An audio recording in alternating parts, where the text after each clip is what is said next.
They tinted up. I take them off my eyes and look Yeah. Yeah. Just make sure. And then he's still getting here with the flag poles too. And then hold it out to, yeah, long. We're good. Jimmy Sunwee, good afternoon. We're here today to address the MMIP crisis in California. This is a call for justice and action. The ongoing crisis of missing and murdered Indigenous peoples in California is a tragedy that demands urgent, crucial, and sustained attention. California, as a Public Law 280 state, faces extremely unique challenges in addressing this issue that include jurisdictional complexities and the historical marginalization of tribal communities. The MMIP crisis is not just an issue for Native American peoples. This is a human rights crisis. Indigenous people in California continue to experience violence, disappearances, and murder at rates far exceeding those of other demographics. This crisis is fueled by a combination of systemic racism, inadequate law enforcement response, and a lack of resources for tribal communities. The time for action is now.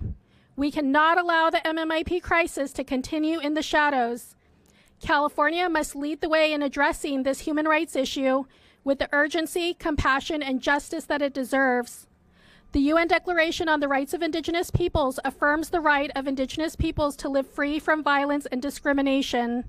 Article 22 specifically calls for the protection of Indigenous women and children, emphasizing the need for effective measures to ensure their safety and well-being. We urge the legislature and public to support AB 2138 to protect Indigenous women, men, two-spirit relatives, boys and girls, and enhance the safety and sovereignty of California's tribal communities. I want to thank Assemblyman Ramos for being such a champion in this issue. He has spearheaded a number of MMIP bills to where we have the additional support and protection needed today, and there is still more to be done. I want to introduce and thank Assemblyman Ramos for his championing in missing and murdered Indigenous peoples crisis. Well, thank you so much. And today is really a works that has been going on now for here in the state legislature since 2018 when I got elected into the state assembly. But we do know that the MMIW crisis has affected our people for generations. It's not something new to our people. It's affected us for generations. I grew up on the Seminole Indian Reservation, where this was an issue back then, and it still is an issue now. But now we have allies in moving forward on legislation and bringing awareness around the missing and murdered Indigenous women, Indigenous persons crisis that's affecting California's first people and this nation's first people. We moved forward on pieces of legislation and partnered with the Attorney General on AB 3099, continuing to collect data and moving forward on ways that we could continue to make sure that we're bringing justice to California's first people. Within that, we continue to move forward on pieces of legislation that gave tribal governments access to CLETs so they could identify who's coming on to Indian country and who's leaving Indian country to start to be more proactive in identifying someone that could bring harm to the Indian people. We continue to move forward on an alert system called Feather Alert that's currently in statute and being used throughout the state of California to alert when a Native American person goes missing. Because when I first got elected in 2018, California was number 7 of all states in the nation of not even investigating murders against our people.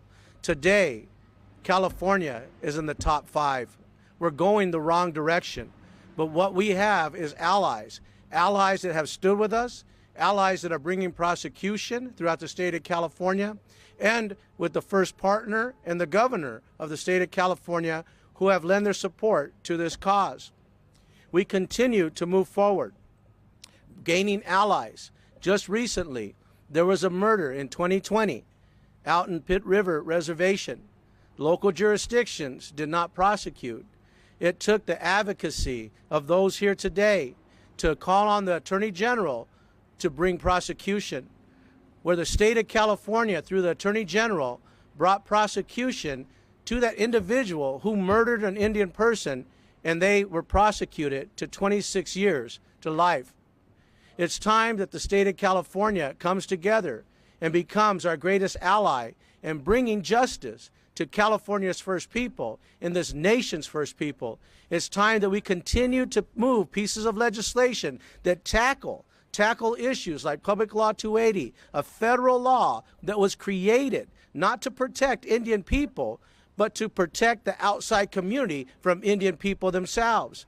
These are the laws that we're up against. These are the laws that over 170 years with the statehood have not addressed. It's time that California's first people's voices are heard through all these pieces of legislation and partnering with the allies in the state legislature to bring resolve to make sure that California does not become #1 of all states of not even investigating murders against our people. We stand united and we stand side by side in this call of justice.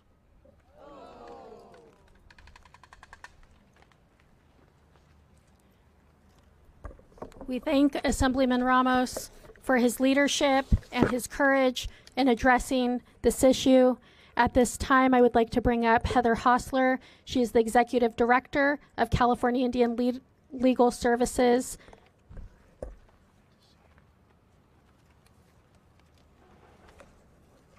Thank you, Morningstar.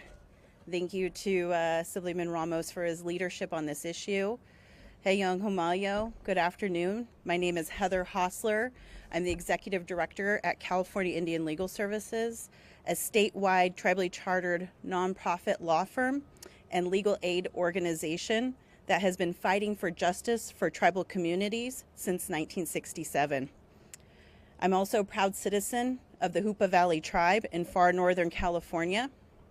And I'm here today to speak about the California Indian Legal Services, Yurok Tribe-sponsored, authored by Assemblyman Ramos, Bill AB 2138, Tribal Peace Officer Project.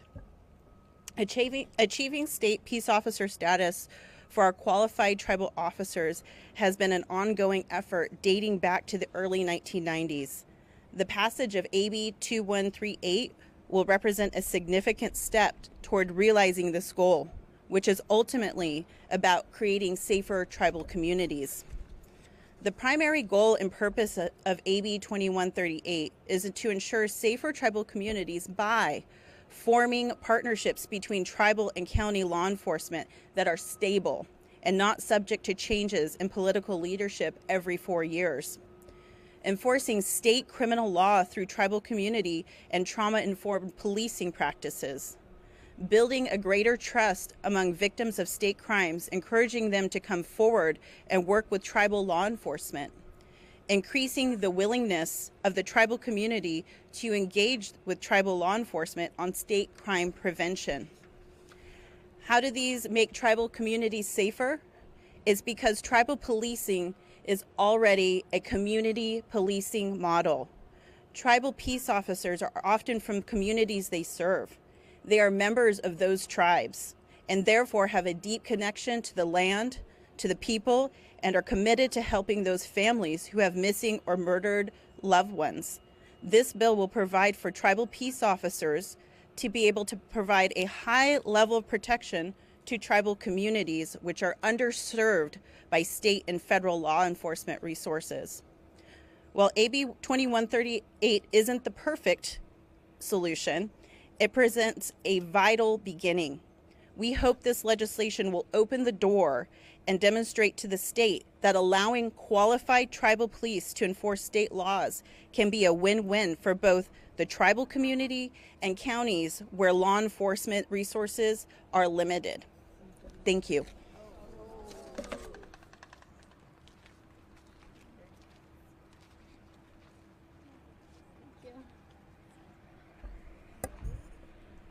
Thank you to Heather Hostler. At this time, I would like to bring up Leticia Aguilar of the Pinoleville Pomo Nation and Native Sister Circle. It's an honor for me to work with Native Sister Circle. They are a leading youth organization in the greater Sacramento area. These youth are inspiring, and they embrace their true identity while unleashing their inner potential through cultural teachings and sharing. Welcome, Leticia and Native Sister Circle. Sintamana, Winawanan Kanima, Kashi, Leticia Aguilar, Pinoleville Pomo Nation. First and foremost, I just like to thank everyone that has worked hard and dedicated themselves to this work in making our community safe. Since first contact, our people had faced genocide. And, you know, when we talk about the MMIP and the safety of our people, we really mean that this is a state of emergency. So we urge everyone to support and really just take a look at what it takes to keeping our communities safe, because as of now, we make up a small percentage of the population due to that genocide, and it is ongoing. It's still happening today. It's happening to our family members, they're somebody's cousin, somebody's sister, somebody's daughter, somebody's father, somebody's mom. And we think about that. Our people are not to be disposed of. Our people are our family members. They're somebody that means something to us. And, you know, and just thinking about the impact that it also does to families. I myself have a cousin that was murdered. And to see families fall apart, it's just so many levels of grief that we still fight to continue to restore our communities. And by being up here and doing it in this way, this is our call to action in keeping our community safe. That's the number one goal for our next generation, for our young girls that are going to be bearing children to carry on those next generation of our people. It's long overdue. So again, I thank you for allowing us this platform, and even for our young generation, our young people to be up here and be seen and be heard, because they're going to be the ones that are going to be up here one day still continuing the fight. And whatever I can do to help build those pathways and those pipelines, and also thanking you all for being a part of building those pipelines to have our youth be heard, because you know, when they speak, they speak in volumes, and they have a voice because they are also somebody, and so are we, and so are you. Thank you. Oh.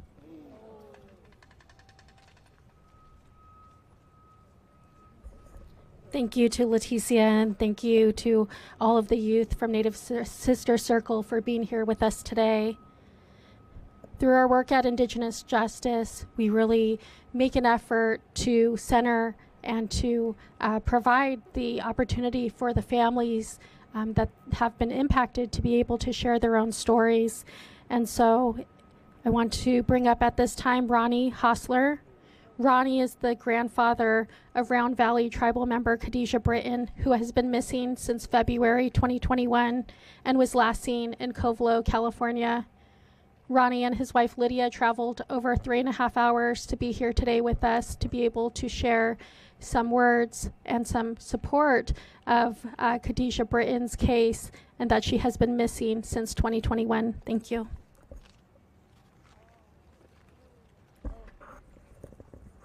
Thank you for that. Can you hear me out there? Khadijah Britton, just want to let you know that she went missing on February 7th, 2018. At that time, we didn't have MMIW. I didn't know nothing about MMIW till maybe 3 or 4 months after that, when this lady we had a press conference in Ukiah, California.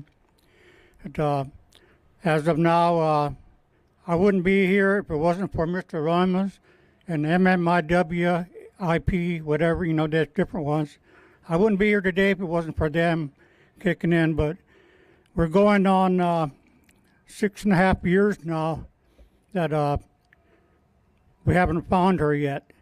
Excuse me. I have, you know, I respect a lot of people, a lot of these missing, murdered, and people that they found their loved ones, but they still want justice, and I want justice for them. But we still trying to get justice for my granddaughter through the Mendocino County Sheriff Department.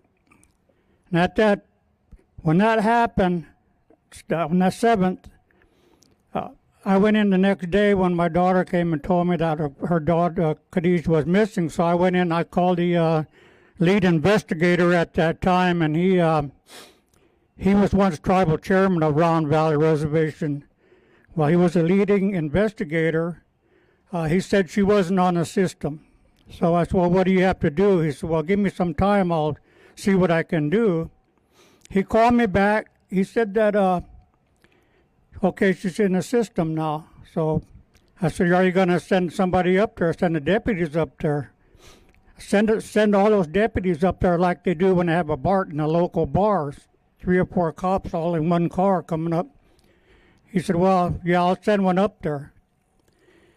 It wasn't till a week later that he sent one deputy up there to get statements. They got a statement from one of the young man that had the house. The young man wrote a statement. He described who it was. He described a pistol. There was a gun involved. He described the pistol that was involved.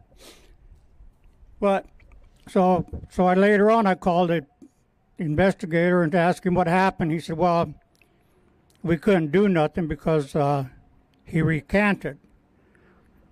So since he recanted, there has nothing been said about that night that she was taken out of the house when a gun was involved.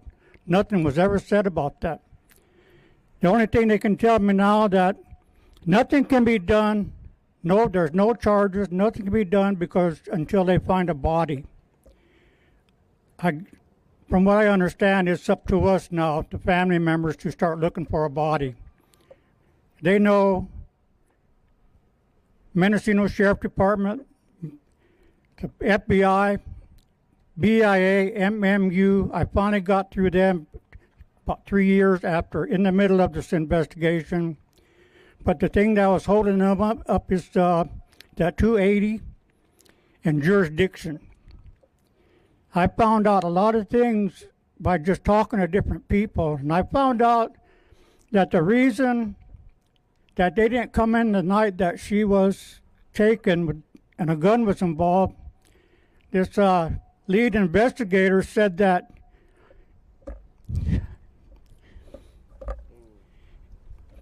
he said he knew her.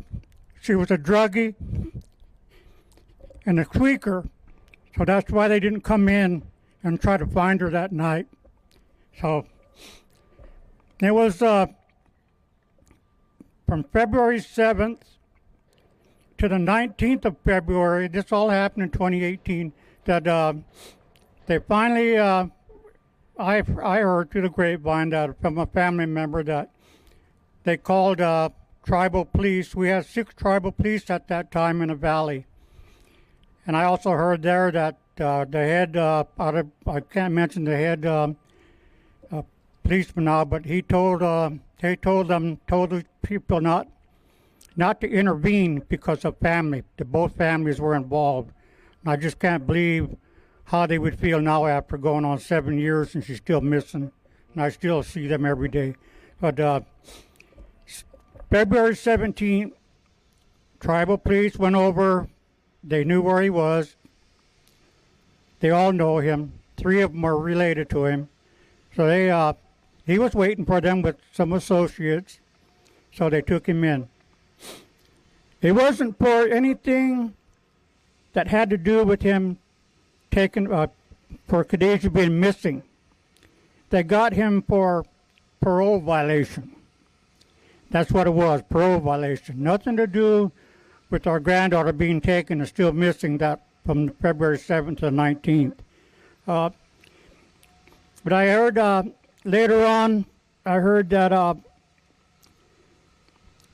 they took him in and they had a trial for him for domestic violence because a week before she came up missing, he beat her up in this yard, hit her with some kind of metal thing, and we got pictures of her. But so the same thing, I asked the lieutenant, did you pick him up? He said no. She changed her story. So they can't do nothing. So he walked off. About maybe a month after he was incarcerated, they charged him with domestic violence. Domestic violence. He was charged with domestic violence. We went down there probably a month and a half every week, once a week going in there. And it was kind of funny because the first time he went to court, they had like closed circuit. They were afraid that we were going to do something to him. So he was in another room on camera, and we were in the other room in the courthouse. But so that was, so when they had that trial, the deputy read that story. That deputy told everything that happened that night, because she wrote a statement and he called it a story. So that's why nothing was done. He read that statement on the stand. So, and I don't know. I often wondering if they were looking for him for a parole violation. Why didn't they do it when he beat her up week before she went missing? But they didn't. So what I'm trying to do right now, my main goal right now is I need a lot of help. I need a lot of help from all these, I don't know what you call legislators. I don't know one from the other, but I know you. Said, I need help going back to day one when this lieutenant said that he knew her. He knew her. She was a druggie and a tweaker, and she would show up someplace. I'm trying to go back to that day, but it's really hard because they keep telling me that she's in a cold case. They said that. But the investigation is still ongoing, and that there's nothing they can do, nothing can do to help us. Now, we're going on 7 years now. February of next year will be 7 years. And we're still hoping that some laws will be changed, and I have to hold Mendocino County Sheriff Department accountable. I don't know what I can do against them legally, but I'll be 82 next September, next month, and they kept telling me it's going to take time, but time's not on my side. I'm just hoping and praying that something will be done, and I hope that the more I come here, somebody's going to come out and help me, help my family. We need to find Khadijah. We need to put her in our cemeteries. We need to take care of her. But Mendocino County Sheriff Department, like I said, they all know who it is. He's still in the valley. They're being treated more like a celebrity, but she's going to cut me off. Thank you.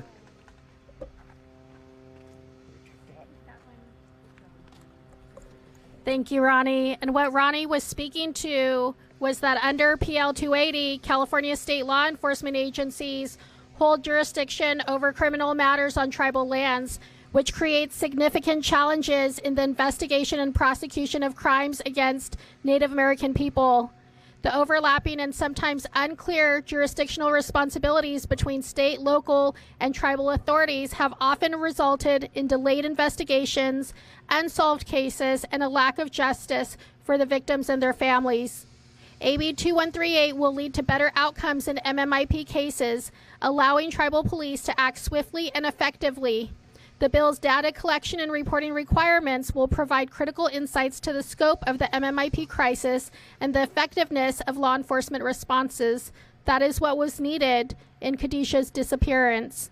At this time, I want to bring up Bernadette Smith.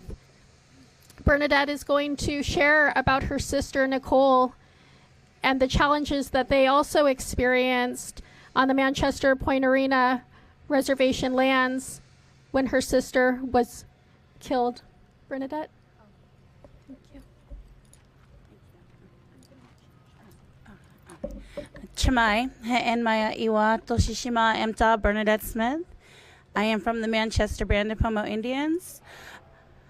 On November 19, 2017, my sister Nicole was murdered in my home on the Manchester side of the Point Arena Reservation. That's in Mendocino County as well. At that time, my sister was home with her children in my home. Multiple kids in the home, teenagers, adults. These people came early hours of 5 a.m. We woke to loud bangs, booms. I didn't know what was going on. It was pitch black. Kids were crying. Kids were walking in the dark hallway. I come to my daughter's room where I find my sister laying on the floor. It's hard to recall that evening or that morning and not think about that long wait for the sheriff's department. As you know, in Mendocino County, we live in rural areas. It's hard for sheriffs and police to get to our homeland, to the reservation. It takes them upwards of an hour. Waiting for backup, that hour can be 2 hours, however many people they need before they can proceed. It was an extremely long wait. We were very scared. We didn't know if the people were coming back. We had the children leave to my parents' home, which was a few houses down. They were so scared to walk out that door, but we didn't know what else to do because we didn't know if they were coming back and the police wouldn't be there. And it was a very horrific night, being able to sit with my sister while she was taking her final breath, while she was passing over to the other side. Luckily, I was there. I had my tools that my father had left for us, which is our traditional medicines, our traditional songs, to help heal us and keep us sane while we're going through this horrific grieving period. It's been a long road. We've come to many MMIW meetings, conferences, sit-downs, discussions, sat at many a table, letting people know our needs, and it's very, very healing to hear that things are being done, and I know we owe you that, a great gratitude for that. Really pushing our voices through. It really feels good to know that when we come, our voices are being heard, our needs are really being heard. We asked for that. We asked for this specific thing, for police, for our own people to have jurisdiction, for police, our own tribal police to be involved and be on our lands. I know that could have helped with my sister's case. It took so long for the people to get there. It took so long for the police to arrive. Also living in a small community as a Mendocino County, systemic racism is very real there. Things have been going wrong in the Native community for a long time, and the Sheriff's Department, the Mendocino County Sheriff's Department, doesn't seem to recognize that. We hear a lot of issues from them as far as funding. They don't have the funding available. It's not, there's not enough people, not enough money there. I just want to touch quickly on what happened when my sister passed away. If you remember the dates that Ronnie shared about Khadijah, she went missing a few months after. So when my sister's case was still going, I reached out to the investigators and I asked them if there was any updates, and he said, look, there's another Indian girl missing right now. What do you think's more important? Your sister's already gone. This girl's still missing. We have to devote all our attention to her. She's still missing to this day. My sister's murderer still not found. And I came today with the message for the killer of my sister and for the people who know what happened. Creator spoke to me and he told me, your day is limited and it's coming soon. Your day is coming. Whether it's in the white man's justice or Creator's justice. So I tell you this warning, Come forward and we might have mercy on you. The people who know something, speak up, because if you're keeping this secret, Creator will have something for you. This isn't in a bad way. I'm telling you as a warning, as a traditional person. Creator spoke with me and he told me, we will see justice for my sister, Nicole Smith. Oh.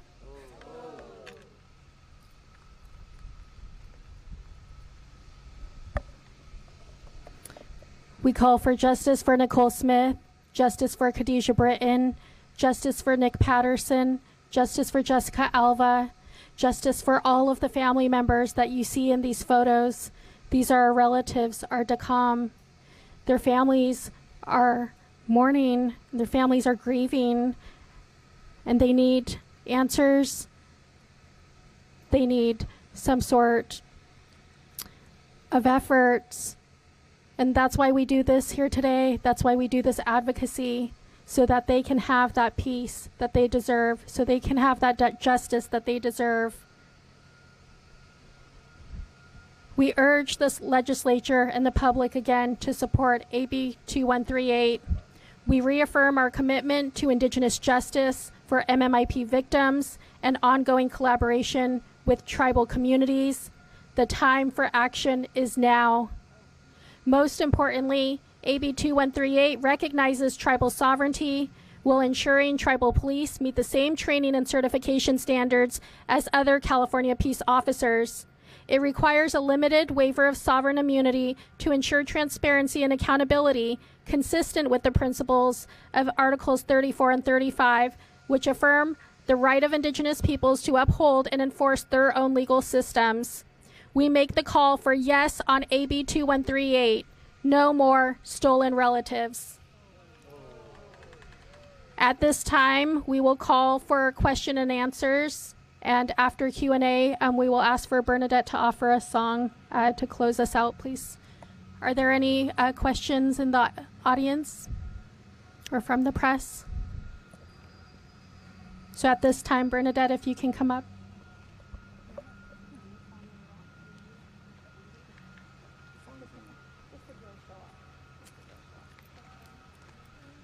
Oh. So the song I'll be singing today is dedicated to my sister, Nicole Smith. She's down there in the front. She's a beautiful traditional dancer. She had a beautiful voice, very talented woman. Today I'll be singing what we call a girl show-off song. She used to love to dance to this song, spinning around and sharing her medicine, her beautiful medicine that was taken away. Oh.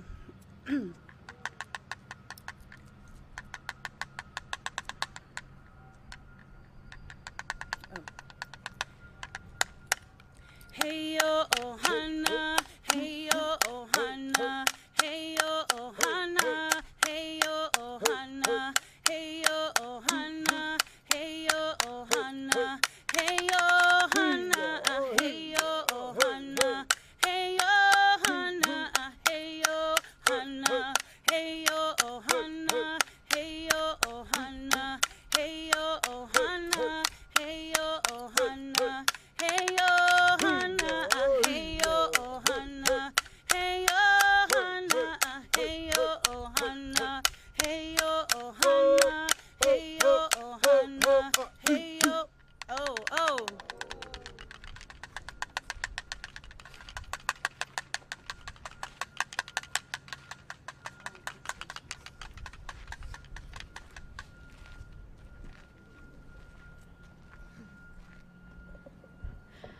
Again, we thank all of the families that were able to be here today. Thank you to Ronnie and Lydia Hostler, to your family members that you brought.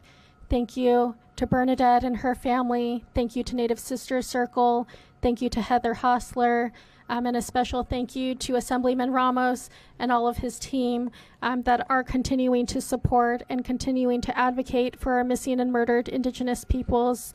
Lastly, I want to thank our Indigenous Justice team for being here. We had many people that traveled from Fresno, from Round Valley, from the Bay Area, and from right here in Sacramento to be here with us today for this important message. So with that, I say taloquito.com, all my relations.